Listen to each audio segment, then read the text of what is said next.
తెలంగాణ అభివృద్ధికి కేసీఆర్ నాయకత్వమే శ్రీరామ రక్ష అని ప్రస్తుత కాంగ్రెస్ పాలనలో రాష్ట్రం అంధకారంలోకి వెళ్తుందని మాజీ మంత్రి జీవన్ రెడ్డి విమర్శించారు. బీర్మూర్ మండల కార్యకర్తల సమావేశంలో ఆయన మాట్లాడుతూ గతంలో కేసీఆర్ నిర్మించిన ప్రాజెక్టులనే ప్రస్తుత ప్రభుత్వం వాడుకుంటుందని, కొత్తగా ఎలాంటి అభివృద్ధి పనులు జరగడం లేదని ధ్వజమెత్తారు. రాష్ట్రం మళ్లీ సస్యశ్యామలం కావాలంటే కేసీఆర్ నాయకత్వం అవసరమని ప్రజలు బలంగా కోరుకుంటున్నారని ఆయన ఈ సందర్భంగా పేర్కొన్నారు. ఒక ప్రత్యేకత అందరు ఏదైతుందో ఒక రాష్ట్ర పార్టీ అధ్యక్షుడిని పిలువబడతాడు, కానీ కేసీఆర్ గారు ఏదైతున్నదో ఒక రాష్ట్ర పార్టీ అధ్యక్షుడిగానే కాకుండా తెలంగాణ రాష్ట్ర ఏర్పాటు ఉద్యమ నేతగా చెప్పంటాడు. వారి ఆలోచన, వారి కార్యదీక్షత, పట్టుదలతోనే తెలంగాణ రాష్ట్ర ఏర్పాటు కార్యరూపం దాల్చగలిగిందని చెప్పక తప్పదని చెప్పారు.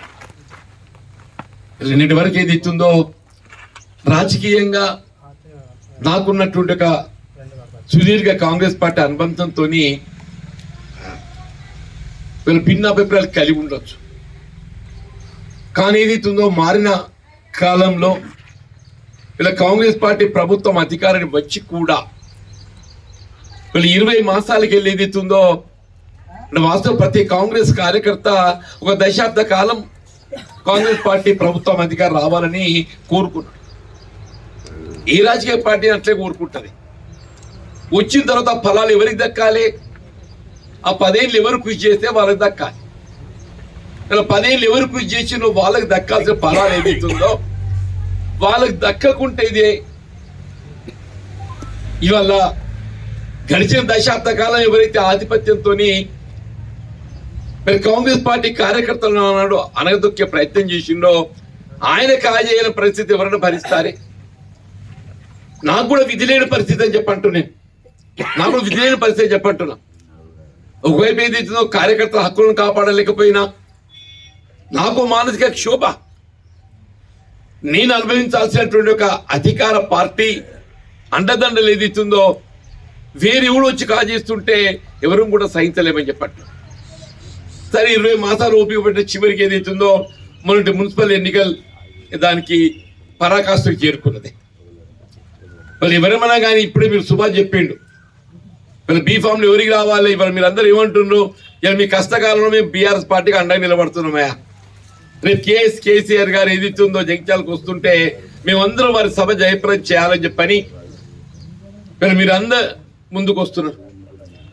మరి రేపు బీఆర్ఎస్ ప్రభుత్వం అధికారానికి వస్తే ఈ హక్కులు ఎవరు పొందాలి అంటున్న ఫలాలు ఎవరు పొందాలి? ఎవరైతే కేసీఆర్ నాయకత్వాన్ని తిరిగి బలోపేతం చేసి రాష్ట్రంలో కేసీఆర్ గారు తిరిగి అధికారం రావటానికి ఎవరైతే కృషి చేసిండ్రో వారు ఫలాలు పొందాలి. నిజమాబద్ధమే? అట్లా కాక ఎవడు వస్తే చూస్తూరుకుంటామా? మన మున్సిపల్ ఎన్నికలు అదే జరిగింది. నిన్న ఏదో జగిత్యాలకి వెళ్ళి కొద్దిమంది మిత్రులు మీ జీవన్ రెడ్డి గారితో కలిసి ప్రయాణం చేయటం లేదు, మరి మాకేమైనా ఇస్తారా సార్, మీతోనే ఉంటామని చెప్పని పోయాడు. ఓట్ల ఉద్దేశమే కాదు, మేము ఆయనతో పోతలేము. ఆయనతో పోతే మాకు ఏం లేదు, 2 నెలలు పోరాటం చేయాలి ప్రజాక్షేత్రం లోపల. మరి 2 నెలలు మాకు ఓపిక అది లేదు.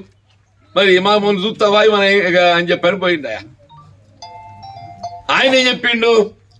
లేదు అట్లే లేదు, జీవన్ రెడ్డి కూడా చూస్తా అని చెప్పిన మంచిగానే, నేను జీవన్ రెడ్డి కూడా మంచిగా చూస్తా అని చెప్పిన, ఆయన ఓపిక లేకుండా పోయిండు అని చెప్పంటాడా? నిజమే, పదవుల కాంక్ష వరకు ఉన్నట్టయితే ఓపిక పడదు కావచ్చు. నేను పదవుల కాంక్ష వరకు ఉన్నట్టయితే ఓపిక పడదు కావచ్చు, కానీ పదవి కంటే ఏదైతుందో ఆత్మ అభిమానం ముఖ్యం అని చెప్పంటాను. పదవి కంటే నాకు ఆత్మ అభిమానం ముఖ్యం, ఆత్మ గౌరవం ముఖ్యం అని చెప్పంటాను. నా ఆత్మ అభిమానాన్ని కోల్పోయినప్పుడు, నేను ఆత్మ గౌరవాన్ని పొందలేకపోయినప్పుడు నీ పదవి అంటే పదవి ఇవాళ ఏదైతున్నదో అంటే నిజంగా కూడా అందరూ ఆశ్చర్యపోయినరు. వీడేం రాజీనామా చేస్తాడు, ఇట్లే పడి ఉంటాడని చెప్పనుకున్నారు. అధికార పార్టీ ఇంకా 2 సంవత్సరాలు ప్రభుత్వం కొనసాగుతుందని తెలిసి కూడా పార్టీని వదులుకోవడం మామూలు విషయం కాదే. నవ్వుడు కొద్దిమంది మిత్రులు చెప్పిండ్రు, 6 నెలలు ఓపిక పడదాం సార్, ఇంకో 6 చూద్దాం, తర్వాత చేద్దాం ఏంది అని చెప్పన్నారు. నేనన్నా పోరాటం అనేది ఏదైతుందో ఆదికెళ్ళి చేస్తేనే మనం ఎప్పుడు అవమానాలకు గురవుతామో అప్పుడే మనం దానికి ఎదురు నిలబడాలి. మనం అవమానాలకు ఎప్పుడు గురైతే అప్పుడే దాన్ని ఎదుర్కోవాలి. అంతేగాని ఏదైతుందో అవమానాలు సహించి భరించి మళ్ళీ ఏమైనా దొరుకుతుందో చూసి అప్పటికి ఏదైనా దొరకకుంటే అప్పటికి వద్దామని చెప్పంటే జనం అంత అమాయకులానే. జనం అమాయకులు కాదు, మనగడు తెలియగల్లో వాళ్ళు, మనగడు తెలియగల్లో అని చెప్పంటాను నేను. మన సమయానుగుణంగా స్పందిస్తేనే మనకు ఆ గౌరవం దక్కుద్దని చెప్పంటున్నాను. 2 సంవత్సరాలు ఇంకా ప్రభుత్వ కాల పరిమితి ఉండి కూడా మన పదవులు ముఖ్యం కాదు, ఇక ప్రజల పక్షాన్ని నిలబడాలి మనం అని చెప్పిన భావంతో ఏదైతే బయటకు రావడము, అందుకే మనం గౌరవిస్తున్నాయి. వీళ్ళు ఇంతమంది వచ్చిన మీరు పాతోళ్ళు కొత్తోళ్ళు అందరూ కూడా చెప్పంటున్నాను. నేను అంతా అన్నదమ్ములు లెక్క కలిసి ప్రయాణం చేద్దాం.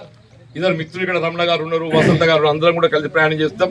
అందరం అనుకునే కార్యక్రమాలు రూపొందిస్తున్నాం. ఇలా సమావేశ స్థలి అక్కడ ఏర్పాటు అందరూ కలిసే చేస్తున్నారు. రేపు కేసీఆర్ గారి సమావేశం కూడా అందరం కలిసే చేస్తున్నాం. మళ్ళీ తరతమ భేదం అనేది లేకుంటే ఏదైతుందో మనం ఈ సభ సమావేశం జయప్రదం చేయాలి. భవిష్యత్తులో ఏ సమస్య వచ్చినా కానీ ఇలా ప్రజల పక్షం నిలబడి పోరాటం చేయడానికి నేను ఎప్పుడు మీకు సంసిద్ధంగా ఉంటా అని చెప్పి అంటున్నా. ప్రత్యక్షంగా మీరు ఎవరైనా కానీ నాతో మాట్లాడచ్చు, ప్రత్యక్షంగా మీరు ఎవరైనా నాతో మాట్లాడచ్చు అని చెప్పండి.